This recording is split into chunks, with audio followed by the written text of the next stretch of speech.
ขอกราบถวายความนอบน้อมแด่พระรัตนตรัยถวายความเคารพพระมหาเถระพระเถรานุเถระทุกท่านขอเจริญสุขญาติโยมสาธุชนที่กำลังเข้ามาติดตามรับชมการไลฟ์สดในวันนี้ซึ่งอาตมาภาพกำลังนำภาพบรรยากาศในงานมอบเสาอโศกผู้นำศีลธรรมโดยสมาคมผู้ทำคุณประโยชน์เพื่อพระพุทธศาสนาแห่งประเทศไทยมาให้กับท่านสาธุชนที่ติดตามรับชมได้รับทราบถึงข้อมูลในการจัดงานวันนี้วันพุธที่ 14 พฤษภาคม พระพุทธศักราช 2568 พระพุทธรูปที่ท่านเห็นอยู่ในจอภาพขณะนี้ก็คือองค์หลวงพ่อพระพุทธโสธรประจำหอประชุมมวก48 พรรษาภายในมหาวิทยาลัยมหาจุฬาลงกรณราชวิทยาลัยอำเภอวังน้อยจังหวัดพระนครศรีอยุธยาซึ่งประดิษฐานเด่นสง่าอยู่ที่บริเวณหน้าห้องโถงของห้องประชุมใหญ่ก่อนที่จะเข้าสู่ด้านในผู้ที่เข้ามาร่วมกิจกรรมไม่ว่าจะกิจกรรมใดก็ตามภายในหอประชุมแห่งนี้ก็จะได้มากราบสักการะบูชาองค์หลวงพ่อพระพุทธโสธรที่อยู่ด้านหน้าหอประชุมนี้เป็นเบื้องต้นก่อนที่จะเข้าไปสู่ด้านในนะฮะและนี่คือภาพบรรยากาศของการลงทะเบียนของพระสงฆ์สามเณรอุบาสกอุบาสิกาประชาชนผู้ที่ได้รับรางวัลเสาอโศกผู้นำศีลธรรมในงานวันนี้ตอนนี้อยู่ในขั้นตอนของการลงทะเบียนก็กำลังทยอยกันเข้ามาลงทะเบียนกันอยู่ณขณะนี้ภายในอาคารหอประชุมมวก48 พรรษาและณจุดนี้ก็เป็นป้ายสำหรับบันทึกภาพผู้ที่ได้รับรางวัลเสาอโศกทองคำขอไปนะเสาอโศกผู้นำศีลธรรมก็จะมาถ่ายรูปเป็นที่ระลึกกันอยู่ในสถานที่ตรงนี้นะซึ่งป้ายนี้ก็ได้บอกถึงงานแห่งนี้คืองานมอบเสาอโศกผู้นำศีลธรรมประจำปีพระพุทธศักราช 2518 วันพุธที่ 14 พฤษภาคม พระพุทธศักราช 2518 ณ อาคารหอประชุมมวก48 พรรษามหาวิทยาลัยมหาจุฬาลงกรณราชวิทยาลัยอำเภอวังน้อยจังหวัดพระนครศรีอยุธยาอย่างที่เราเห็นในภาพขณะนี้ที่เห็นพระสงฆ์เดินไป3 รูปนั้นก็คือพระสงฆ์จากวัดธรรมบัญญารามบางม่วงคือท่านองค์พจนสุนทร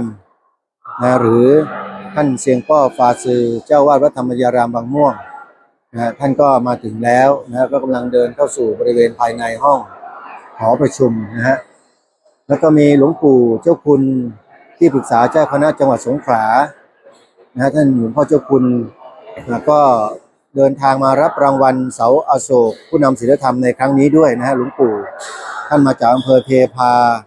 จังหวัดสงขลาท่านเป็นพระสงฆ์เถระผู้ใหญ่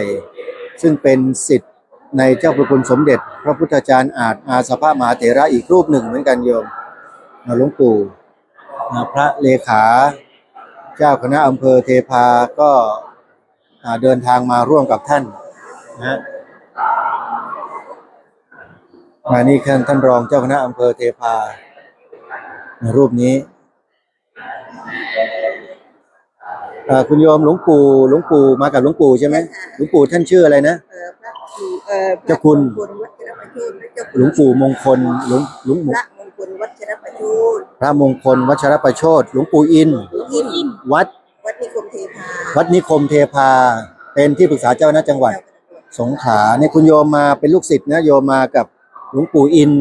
หลวงปู่อินถือว่าเป็นพระผู้ใหญ่ที่เป็นที่เคารพนับถือของชาวสงขลาอย่างมากเลยตอนนี้กำลังบันทึกภาพร่วมกันอยู่คือติดตามหลวงปู่มา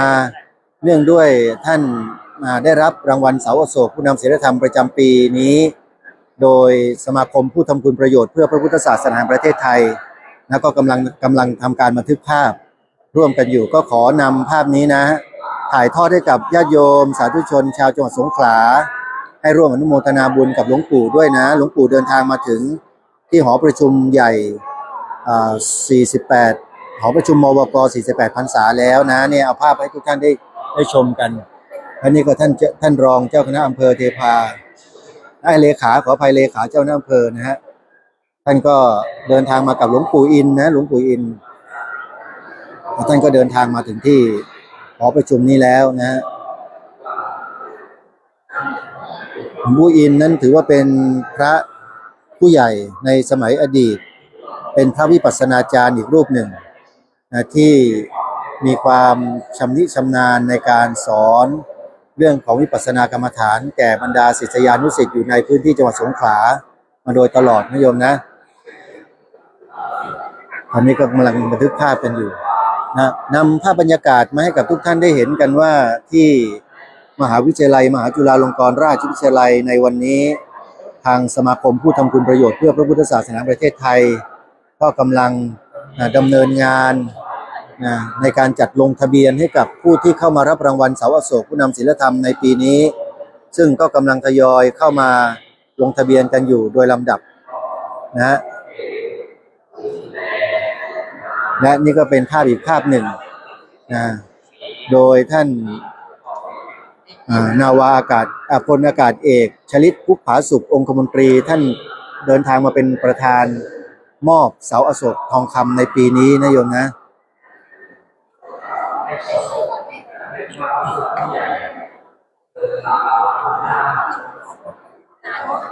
อันนี้ก็เป็นภาพบรรยากาศด้านนอกก่อนที่จะเข้าสู่หอประชุม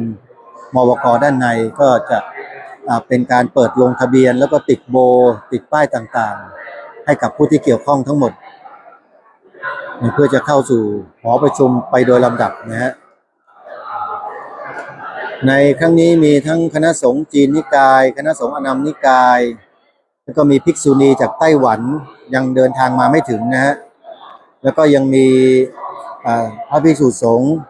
พระฤหัสถ์ญาติโยมผู้ทำคุณประโยชน์ให้กับพระพุทธศาสนาที่ได้รับคัดเลือกมารับรางวัลประจำปีนี้ก็กำลังทยอยเดินทางกันมาโดยลำดับเดี๋ยวเราเข้าไปสู่ด้านในหอประชุมกันนะไปดูภาพบรรยากาศข้างในนะตอนนี้ท่านพระครูวินัยธรวิโรจน์ศิริสาโรก็กำลังทำหน้าที่เป็นโฆษกในงานอยู่ขณะนี้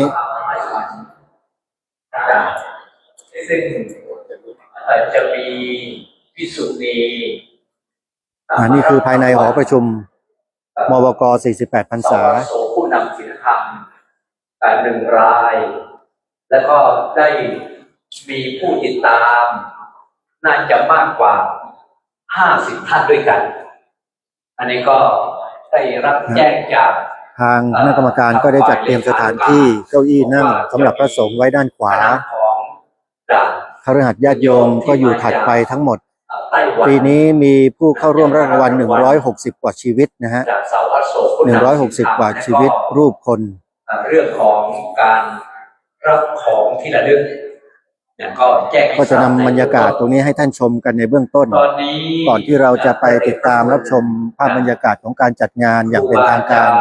ก็จะมีการบรรยายพิเศษนะบรรยายพิเศษ